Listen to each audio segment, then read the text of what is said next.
इस बार उत्तर प्रदेश में किसकी सरकार और क्यों? इस बार उत्तर प्रदेश में बीजेपी की सरकार, योगी जी की सरकार, क्योंकि उन्होंने हमेशा गरीब के लिए सोचा है। इससे पहली सरकार हमेशा अमीरों के लिए सोचती थी, उसने गरीबों के लिए सोचा है।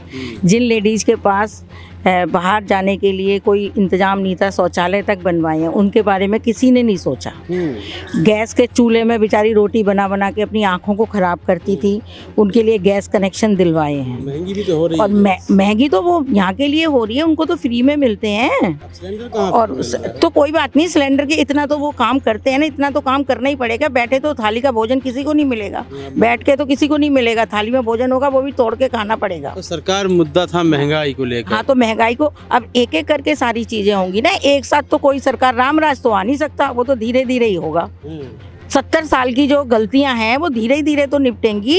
एकदम सोचो रामराज आ जाएगा, वो तो पॉसिबल नहीं है। उसके अलावा गरीबों को राशन कितना मिल रहा है? 2 साल से कोरोना में महीने में 2-2 बार राशन मिल रहा है, जो कि पहले कभी नहीं मिला फ्री में। क्योंकि मेरे मायके में ये काम होता है, इसलिए मुझे अच्छे से पता है।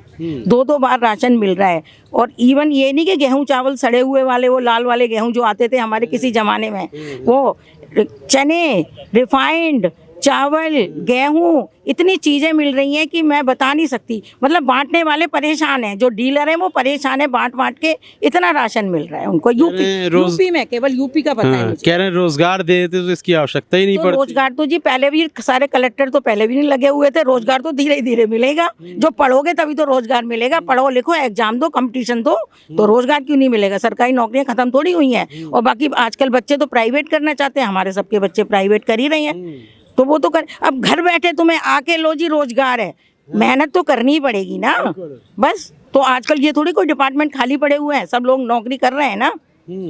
तो धीरे धीरे, और हर काम धीरे धीरे होता है। महिला की सुरक्षा पर बात चल रही थी, लेकिन उत्तर प्रदेश में बलात्कार की घटनाओं में बहुत इजाफा हुआ है इस बार। महिलाओं की सुरक्षा पहले से बहुत ज्यादा हुई है, पर अब धीरे धीरे वही वाली बात है। अब वो तो हमेशा पहले भी होते थे, कांग्रेस के राज में क्या रेप नहीं होते थे? या पहली बार हुआ है अब? तो नहीं, इससे तो पहले।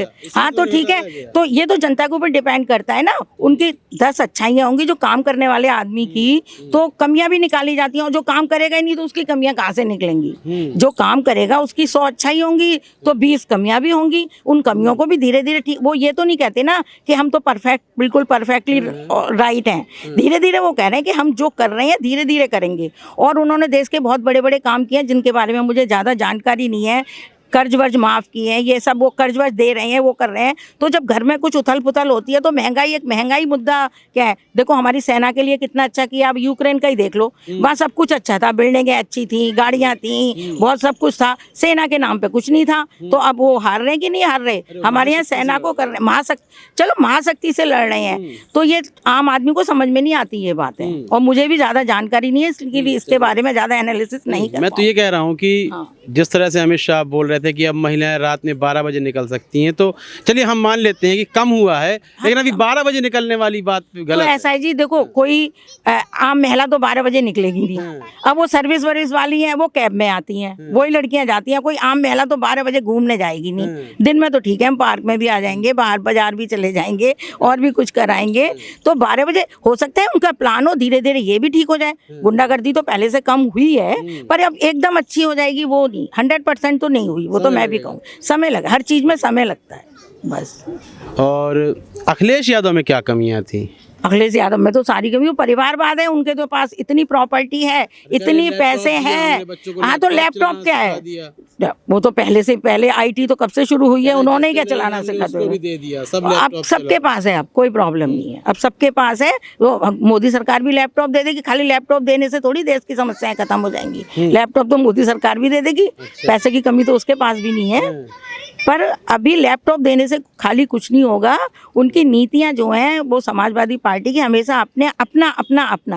कांग्रेस ने भी, आज की डेट में सोनिया गांधी के पास इतना पैसा है, अगर वो बिजनेसमैन हो ना, वर्ल्ड में नंबर 4 पे आती है वो, है क्योंकि, पर ये बिजनेसमैन नहीं है इसलिए उसका पैसे में नाम नहीं आएगा, क्योंकि वो तो राजनीति से कनेक्टेड है ना। अगर प्रधानमंत्री उनका बेटा बनेगा तो उनका नाम होगा, पैसे में नंबर 1 भी हो जाएंगी तो भी नहीं नाम आएगा, क्योंकि उनका पैसे से कोई मतलब नहीं, उनका राजनीति से मतलब है। तो इन लोगों ने तो अपना घर बनने की साथ पुस्तक आएंगी, इन्हें तो कोई प्रॉब्लम, हालांकि अभी अगली पुस्त तो हुई नहीं है, राहुल गांधी की शादी नहीं होगी तो साथ में पुस्तक कहाँ से होंगी। पर पैसे में ना, ये समाजवादी पार्टी का, इनकी बहुओं के नाम देख लो, मैं तो पढ़ती हूँ, ये डिम्पल यादव, अपर्णा यादव, अरबों खरबों की प्रॉपर्टी है, जिन लड़कियों ने कुछ नहीं, अरे वो तो अब आ गई ना, ठीक है, वो तो अपने बचपन से थी उसके, जैसे हम लोग बचपन से हैं भाई, RSS, जनसंघ, बीजेपी, अब बीजेपी हुई है ना, तो हम लोग तो उसी को हैं, गधा खड़ा हो घोड़ा खड़ा हो, हमने तो बीजेपी को ही टिकट देनी है। अच्छा। बस हमें बंदे से कोई मतलब नहीं है। और मोदी की हमें योगी, अरे ये बताओ, योगी मोदी कब तक बैठे रहेंगे? कभी, हर आदमी को अमर तो है नहीं ना, योगी जी अमर है ना मोदी जी अमर है, पर जो भी है, जो विधायक है सुनील शर्मा, हाँ जी, हाँ जी, उनकी आलोचना हमने बीजेपी समर्थकों से भी सुनी कि हाँ, हाँ, कभी भी बुरे वक्त पे आके खड़े नहीं हुए, हो सकता है कोरोना के दौरान भी खड़े नहीं हुए। ऐसी बात नहीं है, कोरोना के दौरान ये, मैं यहाँ की जो पार्षद है निर्मला त्यागी, वो तो विधानसभा में वो मेरी फ्रेंड है, इतना राशन, इतना खाना बंटवाया है ना कि मैं नहीं समझती, पूरे साल 1.5 साल से अभी भी वो काम कर रहे हैं, इतने वैक्सीनेशन कैंप लगवाए हैं हर जगह, गरीबों को कोई पैसे देने की जरूरत नहीं है। शुरू में हम लोगों ने तो फिर भी पैसे दे के पहला लगवा लिया था कि चलो भाई, डर की वजह से, इतने वैक्सीनेशन कैंप, इतना सब कुछ इतना अच्छा किया है। अब यह कि कुछ ना कुछ कमी तो निकलेगी, अब सारे सबको पक्का 100%। सुनील शर्मा तो जीतेंगे ही, बाकी है कि कितनी सीटें आएंगी वो अलग बात है, वो 10 मार्च को ही पता लगेगा। बहुत बहुत धन्यवाद।